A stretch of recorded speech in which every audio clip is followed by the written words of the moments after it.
আসসালামু আলাইকুম ভিউয়ার্স। আজ আপনাদের জন্য একটা মজাদার রেসিপি নিয়ে হাজির হলাম। রেসিপিটি হলো সবার প্রিয় চিংড়ি পোলাও। বাসায় যদি এটি করেন খুবই মজা লাগবে। চলুন তাহলে দেখি এটা কিভাবে বানাবো। প্রথমেই নিলাম চিংড়ি, কাঁচা পেঁয়াজ, চিংড়িতে একটু হলুদ, স্বাদ মতো লবণ এবং আদা বাটা রসুন বাটা দিলাম যেন এটার আষ্টে গন্ধটি না থাকে। এটি অবশ্যই আপনাদেরকে দিতে হবে, নাহলে চিংড়ির আষ্টে গন্ধটা পোলাওটা নষ্ট হয়ে যাবে।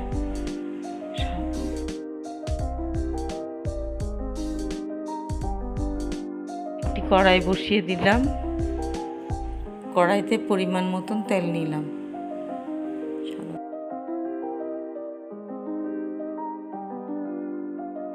তেল গরম হলে পেঁয়াজ কুচিগুলো ছেড়ে দিলাম।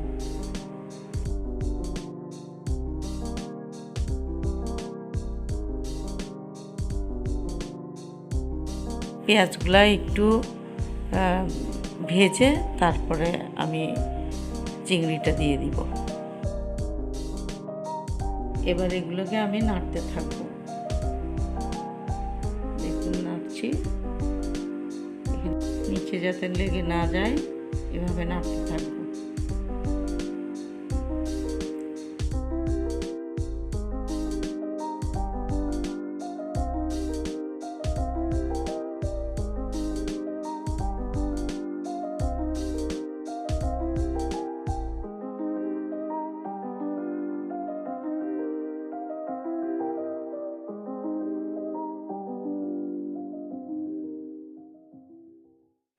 এবার আমি একটা বাটিতে এখানে 3টি ডিম নিয়ে নিলাম।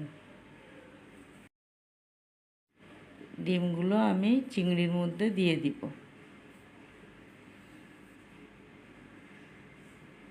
দিয়ে ভালো করে নাড়তে হবে যেন ডিমগুলো চিংড়ির সাথে মিশে যায়।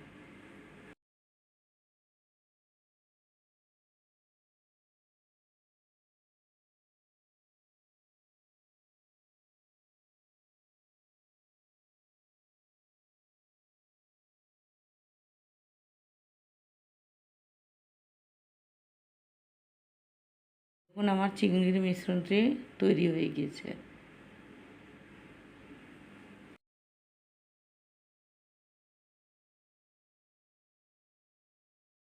আমি এটি চুলোর থেকে নামিয়ে রাখবো। এখন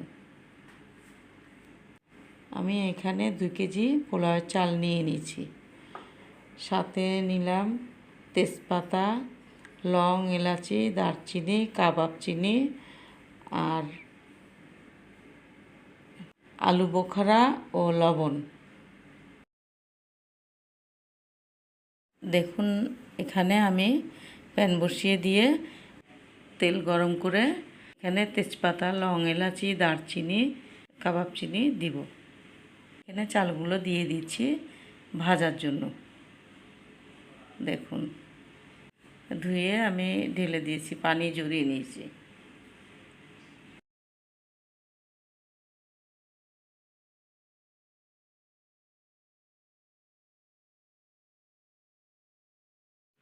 এবার আমি এইগুলো চালগুলো নাড়তে থাকবো যতক্ষণ না চালের পানি শুকাবে, ভাজা না হবে ততক্ষণ আমি ভাজতে থাকবো এটা।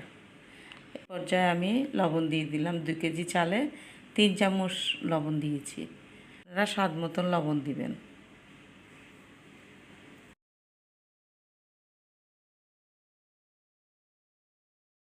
আমি এটা নেড়ে চেড়ে চালটি ভালো করে ভেজে নিব।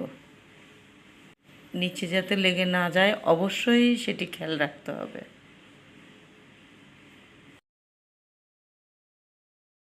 এবার আমি আলু বোখারাগুলো দিয়ে দিলাম এবং ভাজা চিংড়িগুলো ঢেলে দিলাম। দেখুন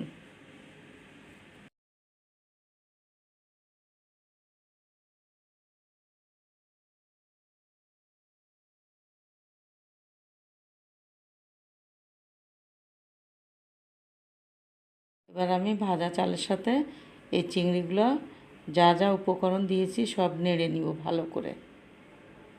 আলু বোখারাটা অপশনাল, চাইলে দিতেও পারেন, নাও দিতে পারেন। আলু বোখারাটি আমাদের বাসায় সবাই পছন্দ করে, তাই আমি এটি দিয়েছি। এবার আমি এটাকে ভালো করে নেড়ে চেড়ে নিব, নিয়ে গরম পানি দিব এর ভিতরে।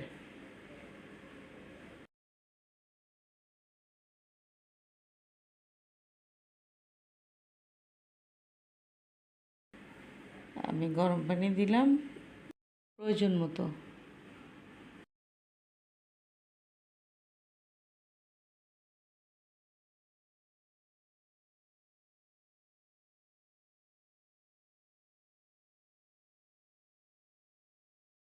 আমি চালটি পানির সাথে ভালো করে মিশিয়ে নিয়ে ঢাকনি দিয়ে দিচ্ছি। ঢাকনিটার ছিদ্র বন্ধ করে দিব। এখন প্রথমে ফুটবে একটু, তারপরে আঁচ কমিয়ে দিব। ভাতটি শেষ পর্যায়ে হওয়ার পথে, মানে আমার পোলাওটি প্রায় হয়ে গিয়েছে। এবার আমি এটি পরিবেশন করব।